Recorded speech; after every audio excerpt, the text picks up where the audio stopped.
여러분, 잠깐만요. 혹시 올리브유 숟가락으로 드시는 습관 가지고 계신가요?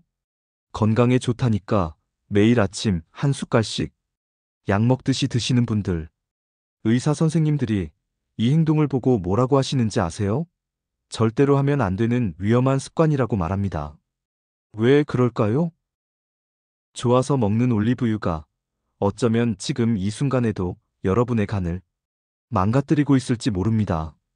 오늘 영상에서는 서울대 병원 교수, 영양의학 전문가, 한의사들의 실제 조언을 기반으로 올리브유의 진짜 효과, 제대로 먹는 법 등을 아주 쉽게 정리해 드리겠습니다. 영상 끝까지 보시면 올리브유를 약처럼 드시는 분들이 왜 몸이 더 불편해지는지, 그리고 어떤 방식이 진짜 약이 되는 올바른 섭취법인지 확실히 알게 되실 겁니다. 자, 그럼 여러분의 힘찬 하루를 응원하며 50대 채널 시작합니다. 좋은 기름이라고 해서 숟가락으로 마시는 분들, 지금 당장 멈추셔야 합니다. 서울대 병원 이 교수는 단호하게 말합니다. 올리브유든 어떤 기름이든 기름을 숟가락으로 먹는 건 우리 몸이 가장 싫어하는 방식입니다. 기름은 모두 지방입니다. 버터, 라드, 올리브유, 카놀라유. 모두 구조만 다를 뿐 본질은 한 가지, 지방입니다. 우리 몸은 어떤 기름을 먹든지 전부 세포막을 만들거나 에너지원으로 쓰기 위해 완전히 분해해서 똑같은 지방산 형태로 흡수합니다. 즉, 식용유든 올리브유든 들기름이든 몸 안에서는 다 같은 기본 재료로 다시 만들어져 흡수되는 겁니다. 그러니 올리브유는 약처럼 바로 혈관을 씻어준다. 같은 표현은 완전한 오해입니다. 실제로 있었던 일인데요. 제 지인 어머니께서 TV 건강 프로그램을 보시고 올리브유를 매일 아침 한 숟갈씩 드셨대요. 석 달 동안이요. 그런데 건강검진 결과가 나왔는데 지방간 수치가 쫙 올라가 있더랍니다. 본인도 정말 충격받으셨죠. 여러분, 꼭 기억하세요. 올리브유도 결국은 100% 지방입니다. 그렇다 보니 생각보다 조심해야 할 부분이 있습니다. 바로 숟가락으로 마시면 안 되는 가장 큰 이유가 세 가지나 있다는 겁니다. 이유 첫 번째는 간이 감당할 수 있는 기름의 양은 정해져 있다는 겁니다. 기름을 한 번에 많이 먹으면 간이 지방을 처리하는 속도가 따라가지 못합니다. 특히 50대 이후에는 지방 대사 능력이 떨어지기 때문에 조금만 과해도 속 더부룩함, 소화장애, 지방간 위험 증가와 같은 문제가 올 수 있습니다. 이유 두 번째는 기름 단독 섭취는 위와 장에 부담을 줍니다. 위에서는 기름만을 따로 받아들이는 것을 좋아하지 않습니다. 기름은 음식과 함께 들어와야 자연스럽게 소화되기 때문입니다. 그런데 기름만 따로 들어오면 어떻게 될까요? 음식과 섞이지 않은 기름은 위에서 천천히 퍼지지 못하고 위벽에 그대로 달라붙어 버리기 쉽습니다. 그러면 소화도 더디고 속이 더 부담스러워집니다. 담낭에도 갑작스런 부담이 갈 수 있습니다. 사실 이런 불편함들은요, 결국 이 방식은 내 몸에 안 맞는다고 우리 몸이 보내는 신호입니다. 이유 세 번째는 염증성 지방산 비율을 망칠 수 있습니다. 올리브유에는 좋은 성분이 많이 들어 있습니다. 하지만 오메가3는 아주 높지 않고 오메가6는 조금 들어 있어요. 올리브유 자체는 결국 칼로리가 아주 높은 음식입니다. 이러한 과한 섭취는 몸속 염증을 서서히 높이고 체중 증가로 이어질 수 있습니다. 더 나아가 혈관 건강에도 좋지 않은 영향을 줄 수 있습니다. 올리브유 한 숟가락은 겉보기엔 양이 아주 적어 보입니다. 그러나 한 숟가락의 올리브유는 사실 15ml 정도 되는데 칼로리로 계산하면 120 정도 됩니다. 그래서 매일 한 숟가락씩만 드셔도 한 달이면 꽤 큰 양이 쌓여요. 칼로리로 따지면 약 3600, 체지방으로는 거의 500g 정도가 늘어날 수 있는 양입니다. 그럼 올리브유는 대체 어떻게 먹어야 할까요? 의사, 한의사, 영양 전문가들이 입을 모아 말하는 방법이 있습니다. 먼저 숟가락으로 마시는 것은 절대로 안 됩니다. 올리브유는 약이 아니라 영양소이므로 반드시 음식과 함께 섭취해야 합니다. 이게 핵심입니다. 그럼 올리브유 어떻게 사용하면 좋을까요? 예를 들면요. 샐러드 드레싱으로 살짝 뿌려 드시거나 두부나 생선을 구울 때 소량만 더해 주셔도 좋습니다. 또 김이나 나물을 무칠 때 한 스푼 넣어주면 풍미도 살고 흡수도 잘 됩니다.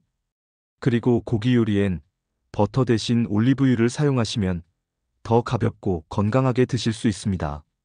마지막으로 많은 시니어분들이 즐겨하는 방법입니다.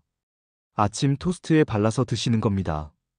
버터 대신 올리브유에 소금 살짝 뿌려서요. 이렇게만 해도 지중해식 건강 아침 식사 완성입니다. 두 번째 원칙, 이거 모르면 돈만 날립니다. 마트에 가보시면 올리브유 종류가 너무 많아서 헷갈리실 때가 많습니다. 엑스트라 버진, 퓨어, 포마스, 이름도 다 다르고요. 그런데 사실 복잡하게 생각하실 필요 없습니다. 딱 이것만 기억하시면 됩니다. 엑스트라 버진은 생으로, 퓨어는 조리용으로 사용하시면 됩니다. 엑스트라 버진은 첫 압착이라서 항산화 물질이 엄청 풍부합니다. 그래서 샐러드나 무침에 생으로 쓰시면 됩니다. 퓨어나 리파인드는 정제유라서 향이랑 맛이 부드럽죠. 이건 가벼운 볶음이나 조림에 쓰시면 됩니다. 포마스는 씨랑 껍질을 재압착해서 만든 겁니다. 그래서 튀김이나 고운 요리에 사용하시면 좋습니다. 그런데요, 비싼 엑스트라 버진을 볶음 요리에 사용하면 어떻게 될까요? 올리브유의 귀한 항산화 성분이 열에 약해서 대부분 다 사라져 버립니다. 반대로요, 퓨어나 포마스 올리브유를 샐러드처럼 생으로 드시는 데 쓰면 어떻게 될까요? 올리브유가 줄 수 있는 건강 효과가 절반도 나오지 않습니다. 그러니까 이것만 꼭 기억하시면 됩니다. 비싼 건 생으로, 저렴한 건 익혀서 드시는 겁니다. 세 번째 원칙은 내 몸부터 체크하는 겁니다. 한의학에서는 기름을 습과 담을 증가시키는 성질이라고 봅니다. 따라서 속이 자주 더부룩한 분, 변이 끈적이거나 가스가 많으신 분, 간 기능 수치가 높은 분, 지방간 진단을 받은 분들은 과량 섭취는 절대 금물입니다. 이 경우 올리브유보다는 생선이나 해조류를 통한 자연 오메가3 섭취가 더 이롭습니다. 이와 관련해 한국인에게는 올리브유보다 더 중요한 게 따로 있다고 서울대 병원 교수는 말합니다. 우리나라 사람들은 평소 생선과 해조류 섭취량이 많아서 오메가3 권장량을 이미 충분히 충족하고 있습니다. 그래서 굳이 지중해 식단을 그대로 따라하면서 올리브유를 많이 먹을 필요는 없다고 합니다. 오히려 짜고 매운 자극적인 식습관을 개선하는 것, 양질의 단백질을 충분히 섭취하는 것, 여기에 규칙적으로 걷기 운동하는 것이 훨씬 더 중요하고 건강에 큰 영향을 준다고 합니다. 그럼 올리브유가 건강에 정말 좋긴 한 건가요? 네, 맞습니다. 단, 올바르게 먹었을 때만이요. 올리브유의 가장 큰 특징은 전체의 70%가 오메가9, 즉 올레산이라는 성분으로 이루어져 있다는 겁니다. 이 올레산은 영양학 전문가들이 꾸준히 강조하는데요. 나쁜 콜레스테롤은 줄여주고 좋은 콜레스테롤은 유지해주며 혈관 탄력까지 도와주는 역할을 합니다. 특히 엑스트라 버진 올리브유에는 비타민 E, 폴리페놀, 피토스테롤 같은 항산화 성분이 아주 풍부합니다. 이 성분들이 우리 몸에서 세포 노화를 늦추고 염증을 관리하고 면역력을 유지하는 데 오랫동안 도움을 줍니다. 하지만요, 올리브유는 어디까지나 보조제일 뿐입니다.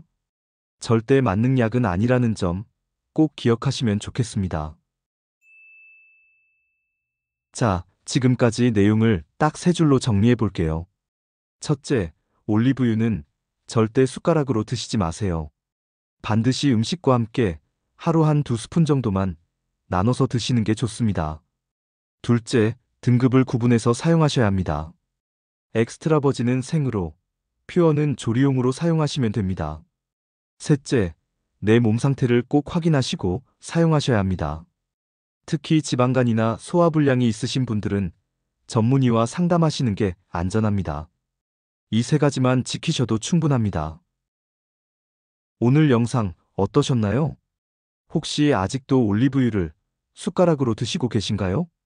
이 내용만 알고 계셔도 여러분의 식습관을 훨씬 더 건강하게 바꾸실 수 있습니다. 오늘 준비한 내용은 여기까지입니다. 끝까지 시청해주셔서 감사합니다. 이번 영상이 도움이 되셨다면 구독과 좋아요, 알림 설정 꼭 부탁드립니다. 소중한 지인분들께도 이 영상을 공유해주시면 감사하겠습니다. 다음 영상에서 더 유익한 정보로 인사드리겠습니다. 행복하고 건강한 하루 되시기 바랍니다. 지금까지 50대 채널이었습니다.